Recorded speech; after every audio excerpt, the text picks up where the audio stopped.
Hello everyone, welcome back to GGN. This is part 2 for this news report today. It's Monday, March 18th, 2013. I'm Darko. My website is ggnonline.com, and on YouTube, my channels are ddarko2012 and ddarko2013. You can check out the headlines and links. They'll all be in the order that they're presented in YouTube's video description, unless I have technical issues. Alright, the first article I have is Feds swarm Metra train after detecting nuclear risk. Said it was stunning for those who watched Thursday night as federal agents investigated a possible nuclear threat at Chicago's Ogilvy Transportation Center. And this is weird because we were just talking about this. This was one of the themes that I covered on Friday about nuclear and radiation detectors and drones, right? We just covered drones to be deployed as nuclear fallout detectors that can monitor airborne radiation using drones without endangering human flight crews, right? And then here comes this. So I just think about these guys, all ready for this. I mean, totally militarized, have all the funding, and, it's probably their own agency, their own department that calls in this crap so they can go out there and act like heroes and do their little exercise, their hot exercise.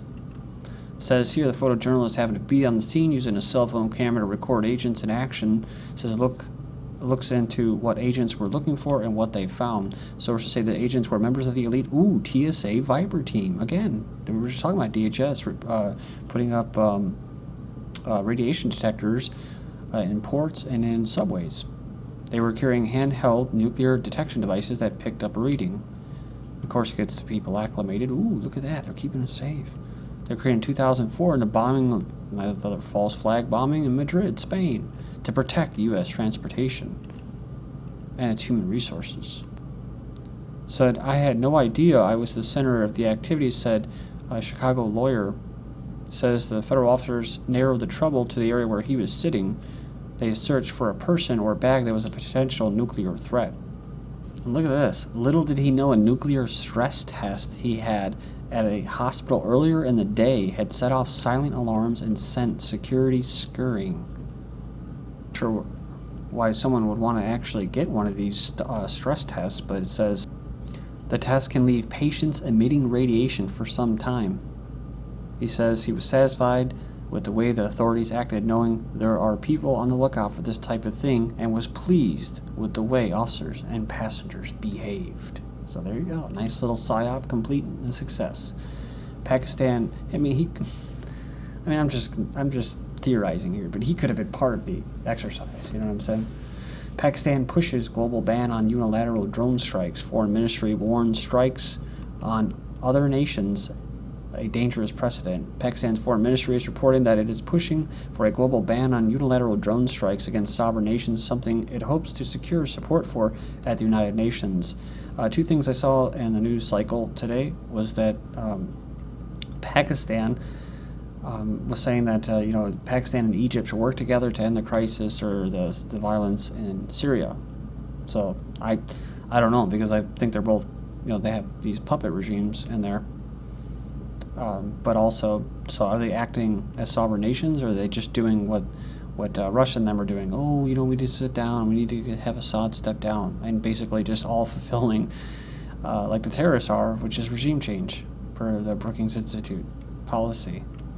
The other article on Pakistan I saw was that it was the first term, I don't know if it's ever, but at least in a long time, in decades, that Pakistan went a full term without having any coups, military coups. So who knows? The U.S. has launched hundreds of drone attacks against Pakistan over the past several years, killing thousands of people, including in Yemen, and now with an eye towards the skies across Africa. While such a ban wouldn't apply to the internal use of drones for military strikes, nor apparently on their use in ongoing wars, it seeks to halt the use, at present exclusively by the United States, of combat drones to launch attacks on nations that it isn't at war with, which is why they do CIA strikes, assassination strikes, but now they're actually trying to move that into military drone strikes. So who knows what they're trying to do there. Oregon company to sell drone defense technology to public. The company says it won't knock drones down, but it will stop them from completing their mission. So they said there won't be or involve any jamming of any kind. They also said we're not going to be countering predator drones that are shooting cruise missiles, but we're talking about local law enforcement drones and commercial ones that might be used for spying. It's interesting too, just a last note, they bring up the thing that brought it home with me was basically Senator Rand Paul doing the filibuster. This of course makes him controlled opposition. We know that he's controlled opposition, at least I know. And what do? Well, you do this. You have your mainstream media attack your controlled opposition by saying Wall Street Journal attacks Rand Paul filibuster. So they got a lot of conservatives duped, and that's why you'll see stuff like this. Online poll, Rand Paul, the conservative pick for president in 2016. And guess what? Ron Paul's daddy built up a nice little base for him. So, press release says Carnegie Mellon's human-scale CHIMP robot has 4 limbs that moves on treads like a tank. The rubberized tracks could make CHIMP a champ in DARPA Robotics Challenge. They like to have these little contests and cute little games. A human-sized robot that moves not by walking but at rubberized tracks on the extremities of each of its 4 limbs. And just think they could add a little radiation feature for an extra $50 per unit. It can detect radiation. Oh, and it can have the feature where it can consume biological materials, including humans, as an energy source. It'd be great. The greatest part is that you'll be paying for all of it. The internet is a surveillance state. The internet, again, you'll be paying for it. The overpriced, jacked up internet where they slow down your bandwidth speeds after a couple months. And if you don't talk about the right things, they also scale down your speeds as well. And you have, quote, technical issues. But you pay for that too. And it's another form of surveillance.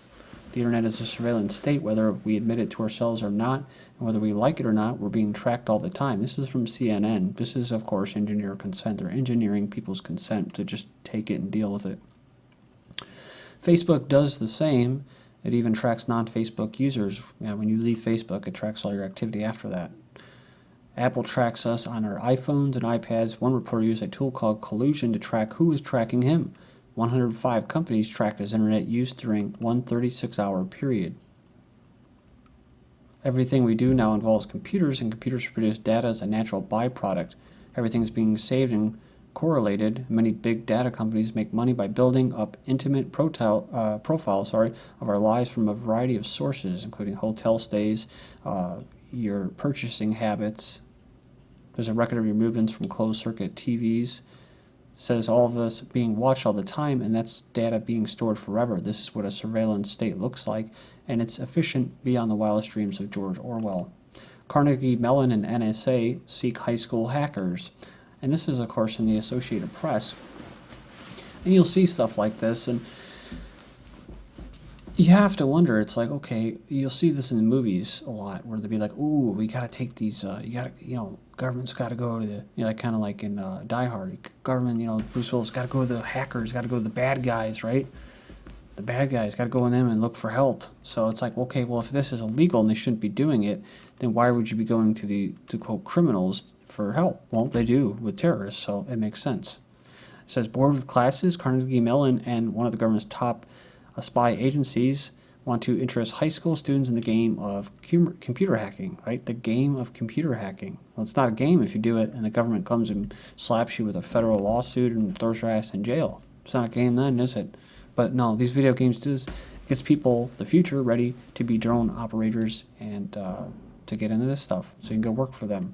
It's like DARPA, they make it into a nice, cute little game to get you in. The free online high school hacking competition like DARPA is scheduled to run from April 26th to May 6th. They're looking for cyber warriors. They said the game is designed to be fun and challenging. Federal judge finds national security letters unconstitutional and bans them from wired, ultra-secret national security letters that come with a gag order on the recipient are unconstitutional. Impingement on free speech, a federal judge in California ruled on Friday. He ordered the government to stop issuing these so-called NSLs across the board in a stunning defeat for the Obama administration's surveillance practices. Also ordered the government to cease enforcing the gag provision in any other cases. The U.S. intelligence agency wants to know how to use alternate reality gaming to bolster research. Can alternate reality gaming improve national intelligence gathering initiatives? The researchers at the government's high-risk payoff research group, Intelligence Advance IARPA want to know how alternate reality environments such as games in particular can help it develop high-quality behavioral and psychological research in near-world contexts. Well, why would they want to do that? For predictive, being able to have basically pre-crime and predict people, to build up algorithms and databases like we were just talking about, your digital profile, your digital DNA. Because eventually they'll make it illegal. When the system is so efficient, they could say, see, he was going to do this. We better just go ahead and arrest him now. And if you get people scared enough, they'll do it. They'll allow it through engineer consent. Heather Hayes arrested after allegedly attacking boyfriend Eric Zuber for choosing Xbox over sex. Says he's missing two big things in her life, sex and pants, but she has something no one else can take from her, an arrest record. She was arrested at a convenience store for allegedly attacking her boyfriend, who spent the previous 2 days playing Xbox with his friends rather than having sex with her. Mobile wallet technology raises privacy and security concerns. Says your smartphone already serves as a portable office, media player, newspaper, GPS to see where you are, camera and social network hub, along with storing all of your personal information. Now it can replace your wallet too, which is probably the whole point, right? We've been seeing this and hearing this for a while now. No more fumbling for credit cards or digging through your pockets for loose change. Technology already exists to let you buy a grand soy latte through your phone, simply by saying your name out loud at the register. Kind of in line with Singularity in that privacy advocates worry the emergence of mobile wallet technology will leave consumers more vulnerable than ever to identity theft and invasive data collection. Well, don't use them, right? Don't use them. But unfortunately, like this article, again, that is engineer consent propaganda, is what? It's going to get the majority of people onto this, the voluntary consent to it. So then eventually businesses, to appease or accommodate these majority of dumbasses who accept all this stuff, will then force everybody else to not be able to conduct commerce anymore because they have all voluntarily waived all of their privacy. So, you see how it works? Colorado sheriff, I won't enforce new gun laws. He calls them knee-jerk reactions and unenforceable. They passed these measures last week in Colorado, but 2 sheriffs are refusing to enforce them.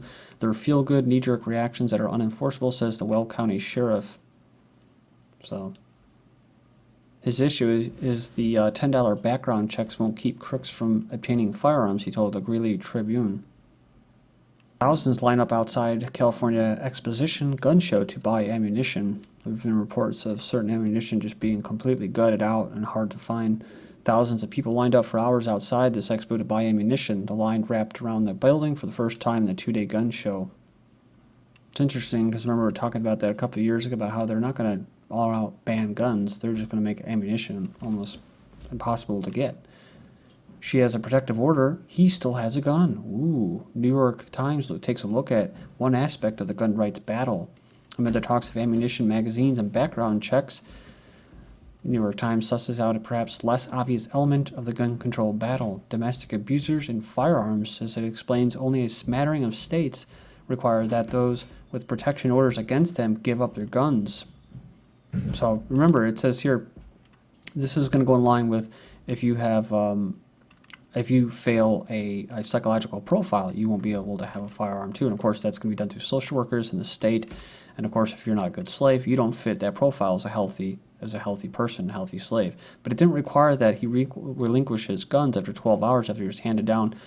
He confronted her at her home with a small semi-automatic rifle. She was able to secretly dial 911 on her cell phone and was aided by police. This is after the woman was able to obtain an order that barred her ex-husband from coming within 2 blocks of her. And of course, what they don't talk about with these shooters is that they're on what? They're on psychiatric drugs. Hardly ever covered. Was Connecticut shooter Adam Lanza on psychiatric drugs? Medical examiner snubs official request for toxicology report, while state and federal lawmakers frantically push for a massive mental health reform and sweeping gun control laws. 2 Connecticut mothers recently took to the streets of Newtown, connecting with local residents and gathering signatures on a petition that asks a simple but essential questions. Did prescription psychiatric drugs play a role in the Sandy Hook Elementary School shooting? Seems like an obvious question. Goes on here, it says it's escaped the consideration of legislators, despite the fact that under Connecticut law, Carver is statutorily required to respond to the request to date that basically is petitioned by these activists had sent to them. The medical examiner has refused to even acknowledge the receipt of the request, let alone release the requested information. And I'm going to leave off here. Please join me in part 3. This is GGN, and I'm Darko. Thank you.